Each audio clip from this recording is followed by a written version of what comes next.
शास्त्रो स्वामी। 1 अगस्त से यूपीआई के नियमों में हो गया परिवर्तन। जानते हैं उन नियमों के बारे में जिसका सीधा असर पड़ेगा आपकी जेब के ऊपर। जी हाँ, जानते हैं। और क्यों किया गया इसका परिवर्तन, इसके बारे में बात कर लेते हैं। मई 2025 के अंदर यूपीआई का लगभग 25.14 लाख करोड़ के ट्रांजेक्शन हुए। इन ट्रांजेक्शन के साथ एक बड़ी दिक्कत यह आई कि अगर आप ढंग से देखते हैं कि 18 मार्च से लेकर 12 अप्रैल तक यूपीआई ट्रांजेक्शन है वो 4 बार हैक हुआ था। यूपीआई ट्रांजेक्शन 4 बार हैक हुआ था, जिसका लोगों को बड़ा परेशानी झेलनी पड़ी। इसका प्रमुख कारण था ट्रांजेक्शन चेक करने वाली एपीआई। ट्रांजेक्शन चेक करने वाली जो एपीआई है उनका अत्यधिक इस्तेमाल हुआ था। इसलिए एनपीसीआई ने किया कुछ बड़े परिवर्तन, तो आपको ये जान लेने चाहिए। तो सबसे पहले बात कर लेते हैं कि एनपीसीआई ने क्या परिवर्तन किए हैं। तो देखिए, सबसे पहला परिवर्तन इसके अंदर बात कर लेते हैं।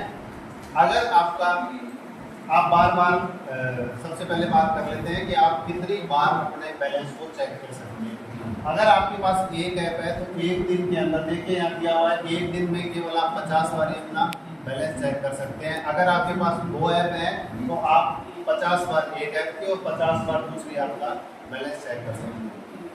दूसरी यहाँ पर बात कर लेते हैं कि आपके यूपीआई अकाउंट से कितने बैंक अकाउंट रिलेटेड है। एक दिन में आप अधिकतम 25 बार ही चेक कर सकते हैं। यह लिमिट इसलिए लगाई गई है ताकि सिस्टम के ऊपर अधिक जोर नहीं पड़े। नेक्स्ट तो इसके अंदर बात आती है कि हमारे जो ऑटो पे ट्रांजेक्शन होते हैं, जैसे आपको नेटफ्लिक्स का रिचार्ज कराना है और म्यूचुअल फंड का रिचार्ज, म्यूचुअल फंड के अंदर पैसा देना है, तो ये जो ऑटो पे है इसके लिए भी एक लिमिट तय कर दी गई है। क्या लिमिट तय कर दी गई है कि दोपहर 10 बजे से पहले और दोपहर 1 से 5 बजे के बीच और रात को 9:30 बजे के बाद ही ऑटो पे काम करेगा।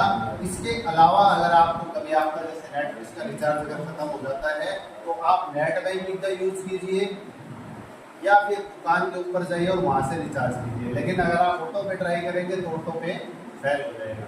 इसके अलावा जब बार बार हम ट्रांजेक्शन चेक करते हैं, इसके लिए भी लिमिट तय कर दी गई है। बार बार जब आप ट्रांजेक्शन चेक करते हैं, एक ट्रांजेक्शन के लिए अधिकतम 3 बार ही आप ट्राई कर सकते हैं और साथ ही साथ उनके अंदर 90 सेकेंड का अंतर होना चाहिए। तो ये कुछ चेंज किए गए यूपीआई के अंदर। जानकारी अच्छी लगी तो लाइक, कमेंट और सब्सक्राइब करें। Thank you.